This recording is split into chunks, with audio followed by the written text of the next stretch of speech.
Hello প্রিয় বন্ধুরা, সবাই কেমন আছেন? তো আশা করি সবাই ভালো আছেন। দীর্ঘদিন পর আমি একটি ভৌতিক কাহিনী নিয়ে আপনাদের মাঝে চলে আসছি। ভৌতিক কাহিনীটা এমনই, এটা আমি একজনের কাছে আরকি সে বলছে একটা বাস্তব কাহিনী। এটা আমাদের টাঙ্গাইলের অর্থাৎ ধনবাড়ি থানায় এই কাহিনীটা হয়েছিল। সে বলছে আমি শুনছি। তার নাকি কোনো কাজে কোনো কিছুতে আরকি মন বসে না। ওই তার বাবা বলে, "তোর সমস্যাটা কি?" ওই বলে, "আমি তো অনেক কিছু দেখি।" শুধু বাবার কাছে আবোল-তাবোল সবকিছু বলতে থাকে। তো এরকম কইরা ঘরে থেকে সবাইরে বাইর করে দিছে।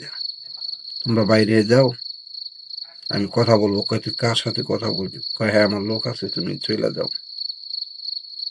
তখন দেখে আসলে অধিকাংশ আগে ঘরগুলা ছিল মানে দোতলা ঘর, ছাপরা ঘর, এরকম একটা দোতলা ঘর ছিল। ওই ঘরের দরজার মধ্যে এমন রূপ সাজ্জিত, মানে এমন ভাবে রূপটা নিছে, মানে কালো কুচকুচা। মানে এমন কালো, শুধু চেহারাটাও লাইট করে না, দেখা যায় না।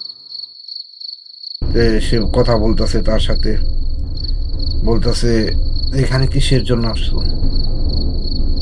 হুম। ওই বলতেছে, "দেখ, আমি তোর এই বাড়ি থেকে আমারে খেদাই দিস না, আমি তোর পাহারাদার হয়ে থাকবো।" তখন বলতেছে যে, "তোরে খেদানোর জন্য আমি তো কিছু করতেছি না। তো আমার বাবা, আমার ফ্যামিলি সবাই পদক্ষেপ নিতেছে তোমাকে এই বাড়ি থেকে তাড়িয়ে দেওয়ার জন্য।" পরে বলছে যে, "আমাকে তাড়িয়ে দিয়ে তোদের কোনো লাভ হবে না, তোরা অথচ অনেক ক্ষতিগ্রস্ত হবি।"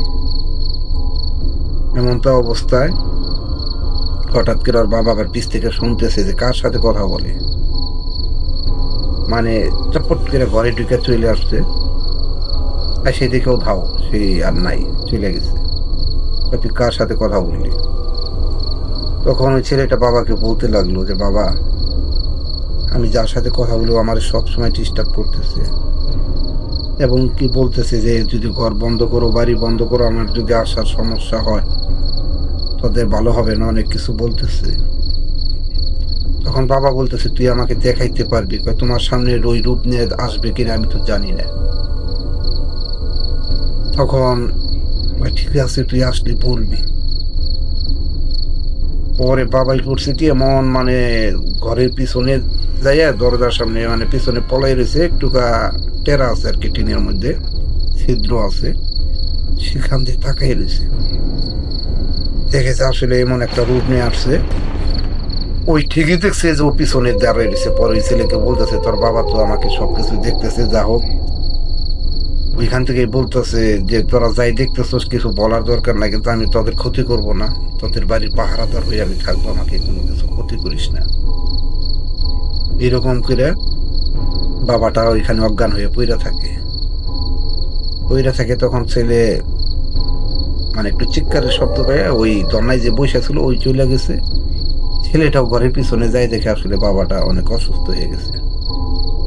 তখন বলছে যে, "আমার বাবা এরকম অসুস্থ হয়ে গেছে, যা হোক আমি তোকে স্মরণ করতেছি, আগে আল্লাহ পরে তুই।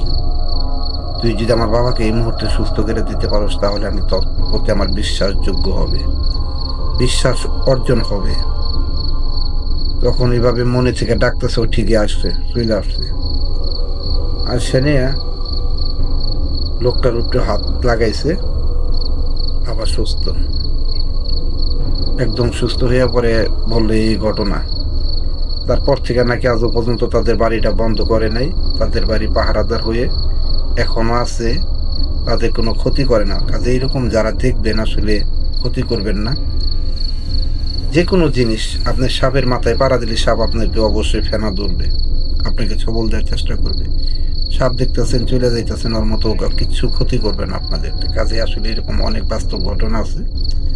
এটা আমার এক বন্ধুর কাছ থেকে শোনা। তো আজকের ঘটনাটা এই পর্যন্তই। সে পর্যন্ত আপনারা ভালো থাকবেন, সুস্থ থাকবেন। আল্লাহ হাফেজ। খোদা হাফেজ।